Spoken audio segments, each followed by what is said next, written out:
Okay, this showed up in my news feed today, and I wanted to share it with you because I thought it was a really smart. It's a CNN article that was written by, let me see if I can see who it was written by Bruce Horowitz, Horovitz, and it's 10 ways to get healthier after 60. And he points out, which is very true, that most people, baby boomers, which is most of us, but I think a lot of these things will apply to even if you're over 50. They really could apply any time in your life, really, but I mean more so when you're over 60. But when you're going to retire, you plan on your financials, your financial well-being. You plan on how much money you're going to have to live on because you're not going to have a steady income, and you can't rely just on Social Security. So you have to have other things, and so you prepare for that before you retire. You go to an accountant, or you go to a tax planner, or whoever, or a money market manager to figure out, can I really retire? Is this something I really can do before you really take that first step? And you should do the same thing with your health. And so these are 10 things that they think that motivated seniors should follow. And the first one they tell you to do is to buy a great pair of sneakers. Purchase a pair of top quality sneakers specifically designed for walking, because you want to start walking as much as you can, because you want to keep moving. You just really want to keep moving. You just start with a small little walk around your block, if you're in an apartment building, your little complex, and then just build yourself up. When I first started, I could barely walk for maybe 10 or 15 minutes. I now walk over an hour. I just love to walk, and I don't consider it exercise. I've said this many times on this channel. I just don't consider it exercise. I get so much enjoyment out of it. I love the fresh air. I love walking in the cold. I don't like walking in snow and ice, but I love walking in the cold. I love to see the snow, and even if it's snowing, if the sidewalks are clear, I still like to get my walk in. And you should try to increase it just a little bit each day, or not even each day, each week. If, like, for this week you can only go 5 minutes, walk for 5 minutes. But then next week think, you know what, I'm going to multiply by 10, that's 5. I'm not really good at arithmetic, as we know. I pointed that out before. But okay, so you walk 5 minutes this week. Next week try to walk like 8 minutes, and then like 12 minutes. And just kind of like increase it a little bit each time. Number 2 is practice your balance. The best way to avoid falls is to retain a good sense of balance. So what you want to do, and I do this every morning, and the only reason I did it was because when I had my knees replaced, the doctor had suggested it to strengthen the new joint. And when I'm brushing the left side of my mouth, I stand just on my right leg. And then when I brush the other side of my mouth, I just stand on my left leg. And I try to do that, and I brush my teeth. I time myself.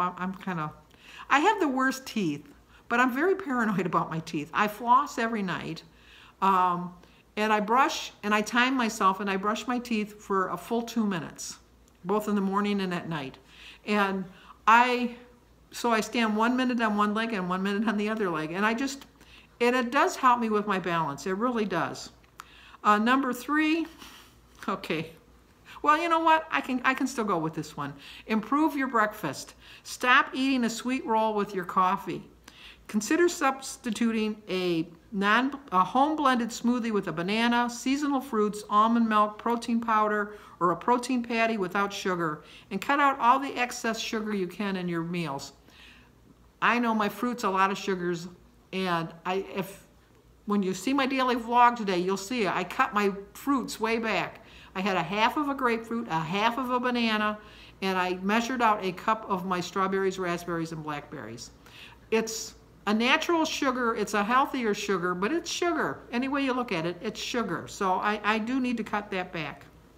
Number 4 is de-stress wisely. Find ways to manage your stress that don't involve food, alcohol, or smoking. Weight Watchers, I could be wrong, but I think they've talked about it at our meeting. I do think that there's an app on the Weight Watcher app for meditation. I know there's a lot of apps out there that you can do. I like to start my day off in prayer, which to me is a sort of meditation. I thought, well, it's like a medication. It heals my soul. And many, many times I like to just sit in the quiet. Just, of course, then my clocks go off and, you know, all that other stuff. But it's just like, just for a couple minutes every day, I just like to just sit in my quiet. And maybe I'm de-stressing and I didn't realize it, but that's what I like to do. Number 5 is practice resistance training. To keep your muscle mass from disappearing, do resistance training by lifting dumbbells or barbells or using weight machines.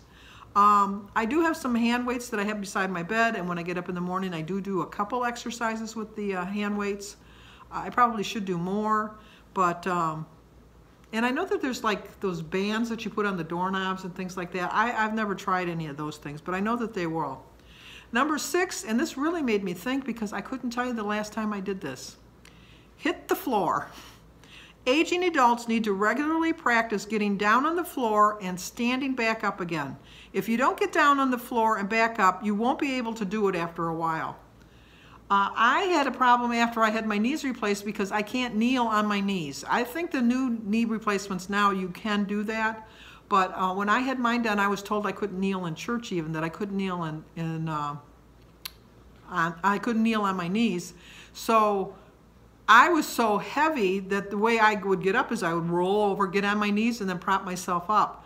I don't know that I could get up from the floor. To be honest with you, I couldn't tell you the last time I got down on the floor. I mean, my grandkids are older now, but even when they were little, we used to just sit at the table and play with the Play-Doh or the color in the coloring books or play with the puzzles and stuff.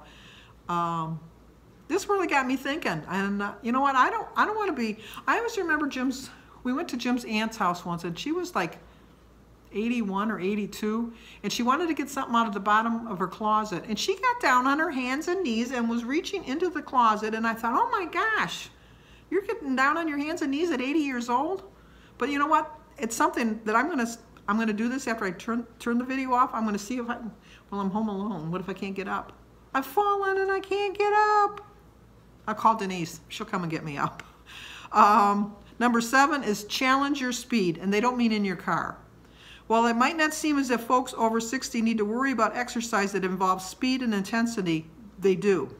Most people don't even think about speed in order to stay healthy, but tennis players are doing it all the time. You need to do something to challenge your speed, not just your power. That's why sports like tennis can be terrific at your age. I would think even if you tried to walk a little bit faster, I'm not saying like a power walk or a jog or anything. I mean, if you jog, that'd be great, but just try to move a little bit faster. When it's cold, really cold, I walked into that store pretty darn quick because it's cold. And I just got done telling you I like the cold. I do like the cold, but that doesn't mean like when it's bitter, I like the cold. I like a good like 5-degree day. But only if it's 5 degrees with no wind. I don't like a 5-degree and then with the wind chill it's 20 below. No, that's not my kind of a perfect day. No. And I was just watching Carrie over at Weight Watchers with Carrie, and she was saying, it's so nice out here. It's 5 degrees and I just love it. It's not even cold. And you know, she's got the breath, her breath, you can see her breath and everything. And I thought, oh, us Midwestern people and us Northern girls, or people even, not just girls. We just love it so much. I know we're crazy. I know we're just crazy. I know in the South when you're not used to it, that'd be the difference. In the South, you're used to the heat somewhat. And so when we go down there and say, oh my gosh, it's so hot down here. And then you guys are thinking, well, look at those wusses. They can't take the heat. We say the same thing about you when you come up to the cold and you go, oh, it's so cold. It's what you've come accustomed to. Number 8, right? Number 8, believe in yourself.